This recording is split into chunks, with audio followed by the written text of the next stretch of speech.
So, I really wasn't expecting my video about the horrifying elements of the Unicorn Gundam to do as well as it did. Not that I'm complaining, mind you. The thing about Mobile Suit Gundam is that we don't really think of horror when we think of it as a franchise.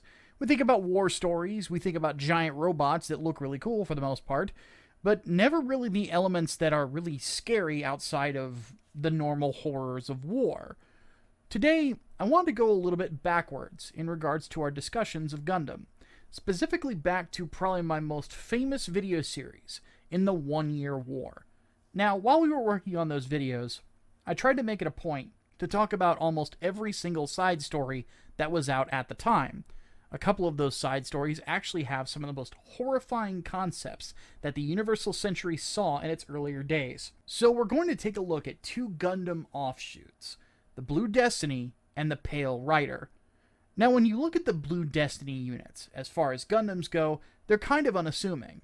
They just come across like a few Gundam ground types with some modifications. Unit 1 looks like it has a gym head and some extra leg armor, and Units 2 and 3 just have some modifications that make them look space ready.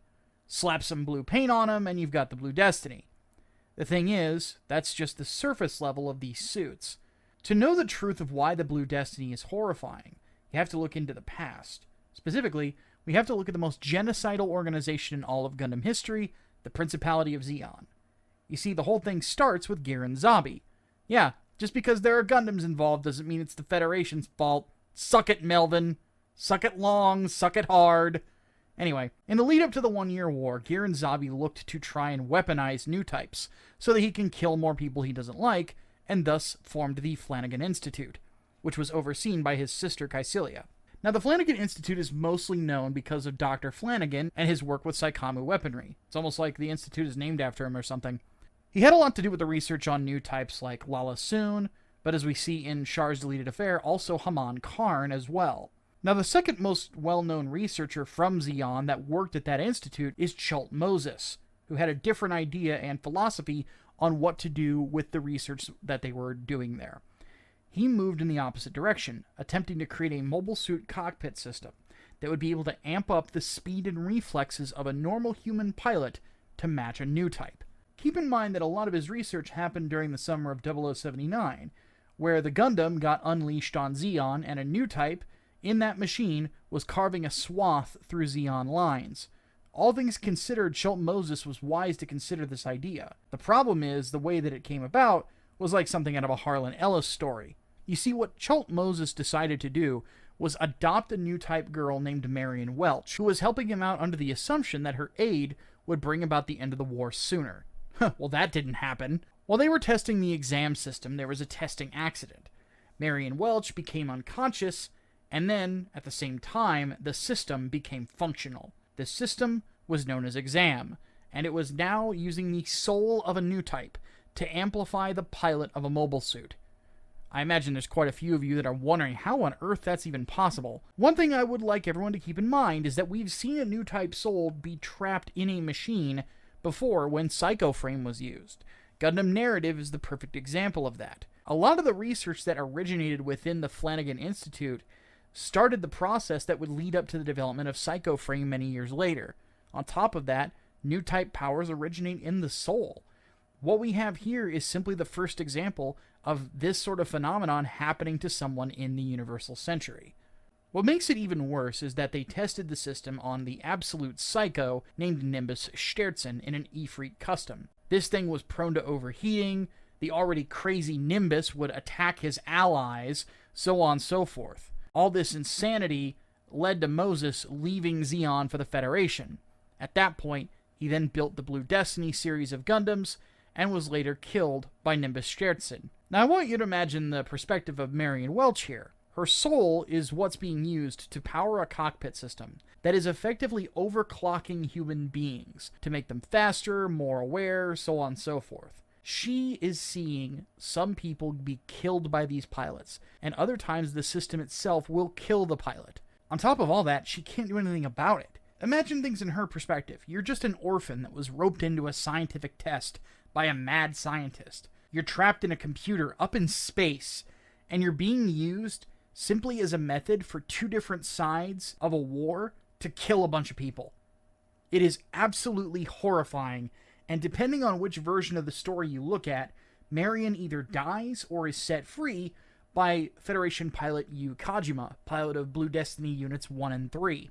Personally, I prefer the happier ending, but given this is the Universal Century, her biting the dust might be more tone appropriate. I don't really know which one is official canon, but we do know that Yu Kajima did stay in the service. Later on, he actually joins Londo Bell under Amuro Ray and Bright Noah's command, and is even one of the soldiers trying to push back Axis at the end of Char's counterattack. Now, in absolute fairness, what I said earlier about Zeon is not the whole story in regards to the system that we're talking about. The Federation were more than happy to use Exam themselves. The one difference between the system that was in Nimbus's suit and the Blue Destiny units is the Blue Destiny units actually had limiters placed on them to basically make it that much easier on the pilot. But of course those could be switched off. Regardless, the Federation was still happy to have the stuff. I just like to meme on Zeon fanboys. Now, one thing that the Federation did was also have their own base of operations for new type research. This took place in Augusta, where research into many new type oriented weapons from the Federation would be done. Since we just wrapped up our dissection of Zeta Gundam, the name is going to sound familiar, because that's where Rosamia Bottom was trained and enhanced. And we all know how that story ended. There were a couple of notable mobile suits that were developed here during the 1 Year War. The first is the Gundam Alex, which we know was shipped up to the colonies at the tail end of the war. You know, to go make hamburgers. The other mobile suit that was developed during this time period was the RX-80 Pale Rider. This is where the Federation's research and development with Chult Moses around this time period came in handy, because they would use another cockpit system based on Exam called Hades, standing for Hyper Animosity Detect Estimate System. This thing was sort of like Exam on bath salts. Now, the way that Exam worked was that it was using a new type soul to amp up your reflexes and such. Effectively, it needed to pull its power from a different source. The way that Hades worked is that the source was changed. Instead of using a new type, what Hades would do is it would completely shut you off and have a computer take over. Yeah, this thing is basically an aimbot designed by Joseph Mengele.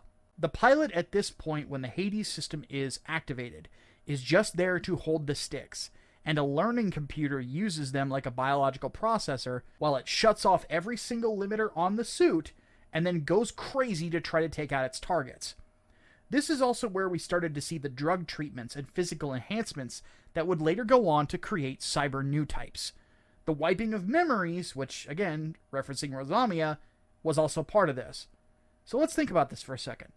You're piloting the Pale Rider or one of its Hades-capable offshoots. Suddenly, the Hades system kicks in. Your system is flooded with drugs so that you can survive the G's that are about to be pulled by this machine. You're no longer in control. You don't know what's going on. You're just moving from target to target, trying to kill everything that's in front of you. Your movements aren't really your own at that point. Then, the next thing you know, you wake up and, hey, what happened yesterday?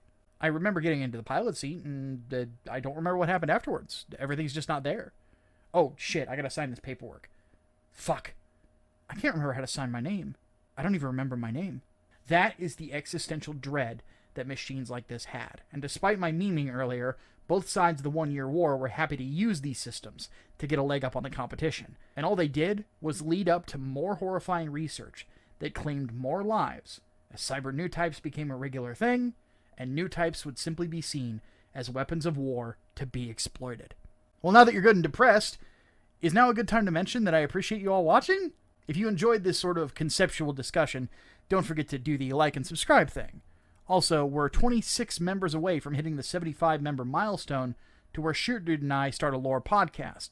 Once we get there, members get 6-month exclusivity on a show where we'll talk about subjects like this one and many more, much more in depth. So, go hit button, go become member, don't be a Melvin. With all that said, my name is Big Micah C, and I'll see you next time.